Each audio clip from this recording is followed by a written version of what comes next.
Good morning, everybody. Jumping into a little history lesson today. I know we have our worksheet to discuss, which would bring us down. Actually, we're over here. We're way past Lexington and Concord. We're talking about the Articles of Confederation today. Time to form a new government. Thought I'd give you guys a little backstory. Well, we know the road to war is upon us. This is our lesson 4 in this chapter. This is the website version of our textbook. The Second Continental Congress, one of their major things was after the fighting Lexington and Concord spread, they had a meeting, the delegates, they met in Philadelphia, May 10th, 1775. The main things that came out of that meeting were to declare George Washington as their commander-in-chief to lead the military forces. At that point, they were going militia, part-time soldiers. They weren't fully trained. And to go against the British, they needed someone to lead them. They also had to ask the colonies for money to pay for the food, uniforms, the ammo. And they were paying those soldiers in something known as Continentals. Continentals were a currency for them. Currency is how you get paid. Now I'm going to try to scroll up here. Take us just going through Battle of Bunker Hill. Although the British did win the battle at Bunker Hill, or really Breed's Hill, the percentages were a greater loss for the British. And it kind of got them thinking that, wait a minute, we might not be able to win this war. The colonists are ready to go. The Continental Army is stronger than they anticipated. So this Battle of Bunker Hill angers the king. But the colonists do try. They send out something known as an olive branch petition. An olive branch, sign of peace, goes back to ancient Greece. They send this over to the king. The king responds with a resounding no, as his promise is to crush the rebellion, as he put it. And that takes us further along as things start to progress. We declare independence. But before they actually do declare independence, a gentleman by the name of Thomas Paine, and this is one of our ed puzzles, Thomas Paine pretty much states that it is common sense that we should rule ourselves. We, being the colonists, rule ourselves. So people began to call for independence. And as that gained steam, there was a debate back and forth. As we read in our scene 5 of Road to Freedom, the Congress did debate independence. Many loyalists still thought it was a stronger case to stay with the king, keep them safer, the protection. It's what they knew. They were British, fighting against British. So that kind of rubbed some people the wrong way. Ultimately, a vote was taken, and the Declaration was written. They rely upon a man by the name of Thomas Jefferson. He was a lawyer. He, about 17 days or so, did come up with the final form of the Declaration of Independence. And here we are, the Declaration of Independence. This is something we worked on last week. Basically, all people were determined to have the certain rights. Everybody has these rights: life, liberty, pursuit of happiness.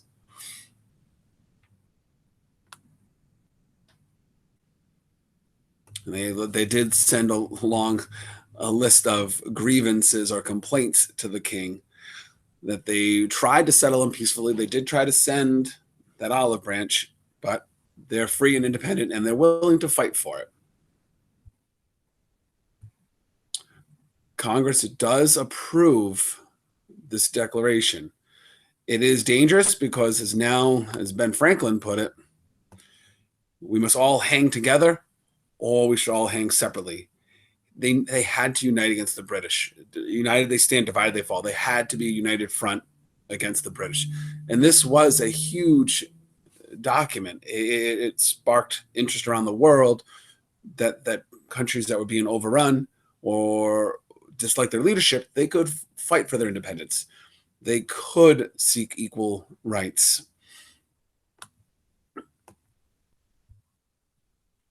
Now it brings us up to today. You need a government. A government is how things are run. You have your laws in place, your rulers. They need some sort of structure. Okay, we're independent. but now what? So I'm going to go through the read here, forming a new government. All the while, we can be referring to our forming a new government answer sheet. I'll pause when I run across someone that we might know.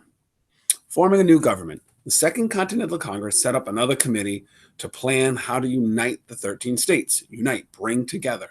John Dickinson was chosen to head the committee. A committee is a group of people, small, large, that are set together for a particular purpose.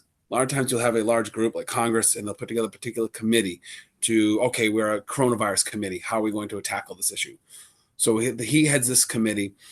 How are we going to unite everybody? It decided each state would govern itself, but all would work together on national issues. The first plan of government in the United States was called the Articles of Confederation.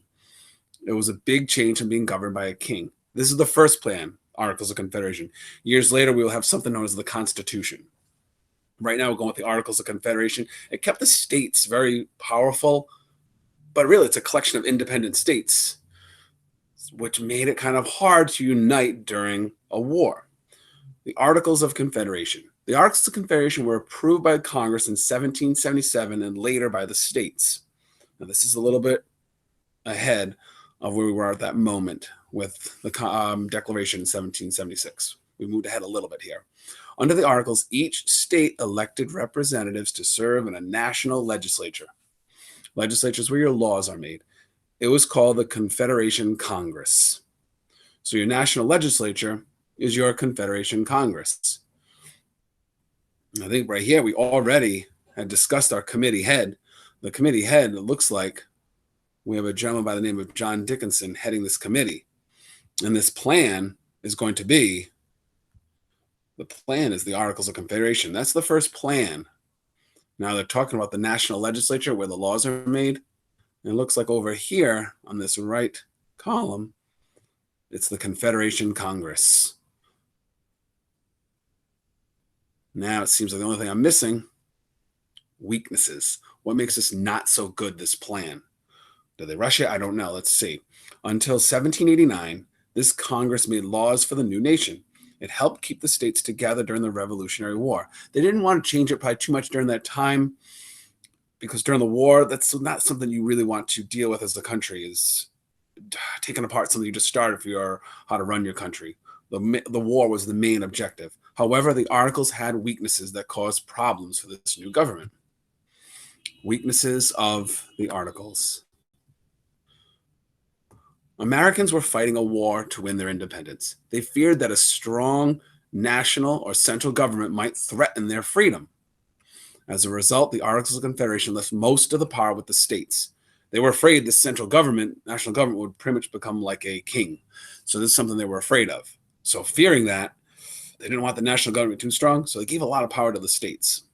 Before Congress could pass any law, representatives from at least 9 of the 13 states had to approve it. However, the representatives rarely agreed. So therefore, a lot of things were tough to get things done. No state wanted to be under the control of another state.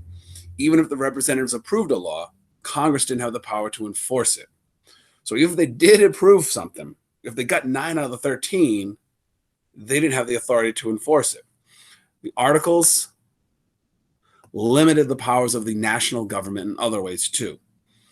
The national government is like our Washington, D.C. That's the national government. The Articles limited the powers of the national government in other ways too. For example, Congress had the power to declare war, make treaties, peace treaties, borrow money. However, it couldn't control trade or collect taxes. So to cover expenses such as debt from the war, money they owed, Congress could only ask the states for money. It couldn't force the states to pay. That's a key thing right there. They had the power to declare war, or we're going to war. We could make treaties, we could borrow money, but it couldn't collect taxes. So it could ask for this money, but it couldn't force the states to pay. The states had to determine their own, what they did with their own money. The Articles also made Congress depend on the states for the nation's defense. Congress could, again, this term ask, could ask for an army, but the states had to provide the soldiers. So anytime you have your national government, they could ask for something, but the states had to agree. It kind of made it a little bit tougher to really get things done. So we're going to see later on, there's going to be a need to discuss whether we want to keep these articles or later we're going to discuss the Constitution of the United States. Not all plans work. Right now, currently, this was the Articles of Confederation. It was their first plan. And I'm going to go away from there. I'm going to stop sharing the screen. Actually, I'll go back here just for a second. So I think we just kind of discussed some of the weaknesses. Maybe too much power was given to those individual states, 13 separate individual states, and not enough with a strong united front. Really given all the power to all the 13 kids in your family, but the parents really had no say. You kind of have to have some sort of strength in the national government. I want to, like I said, pause there and leave this there. Hopefully this video will help you guys go through forming a new government. And I'll do another video for later on as we start the actual battles of the Revolutionary War. Let me stop presenting. And that's a wrap.